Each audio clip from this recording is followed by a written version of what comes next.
Hello guys, আপনারা সবাই কেমন আছেন? আমি ভালো আছি। আজকে একটা অন্যরকম ভিডিও দিলাম আর কি, রান্না বান্না করে ফ্যামিলিভাবে সবাই মিলে খেলাম, এরকম একটা ভিডিও দিলাম। তো দেখে নিলেন, চলে মা পোলাও রান্না করছে। এরপর মাংস রান্না করার জন্য যা যা লাগে সব কিছু নিয়ে নিলাম। টমেটো, আদা রসুন, পেঁয়াজ, আলু, জিরা বাটা, মরিচ বাটা, লবণ, হলুদ, গরম মশলা, টমেটো সস, টক দই, এই টু যা যা লাগে। এরপর তো কড়াই বসিয়ে পেঁয়াজ টমেটো ভালো করে ভেজে নিলাম। সব মশলা দিয়ে ভালো মতো কষিয়ে দিয়ে দিব টক দই।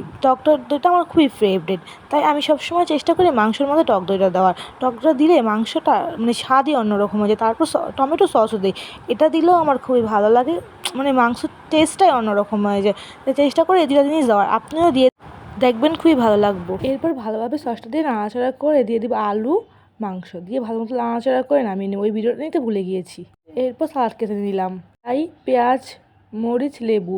এরপর দেখুন মাংসের কালারটা কত সুন্দর হয়েছে। এরপর সবার পাতে মা একটু একটু করে মানে একটু একটু করে নাকি যার যতটুকু পরিমাণ পোলাও দিয়ে দিল। এরপর সালাদ নিয়ে নিলাম, এরপর মাংস নিলাম। মাংসটা খুব এত মজা হয়েছিল যা বলার বাইরে। সব কিছু দিয়েই ভালো করে পোলাওটা মাখলাম, মাংস মানে সব কিছু দিয়ে মাংসের ঝোলটা দিয়ে ভালো করে পোলাওটা মাখলাম, মেখে খেলাম। এত মজা হয়েছে যা বলার বাইরে। আপনারা যদি এই মাংসের রেসিপিটা চান অবশ্যই কমেন্টে জানাবেন, আমি দেওয়ার চেষ্টা করব। তো এই ছিল কালকে রাতের ছোট্ট ফ্যামিলিগত খাওয়া দাওয়ার একটা ভিডিও। এমন ভিডিও যদি আরও চান দেখতে অবশ্যই জানাবেন আমাকে, আমি আপনাদের দেওয়ার চেষ্টা করব। বাই, ভালো থাকবেন, টাটা।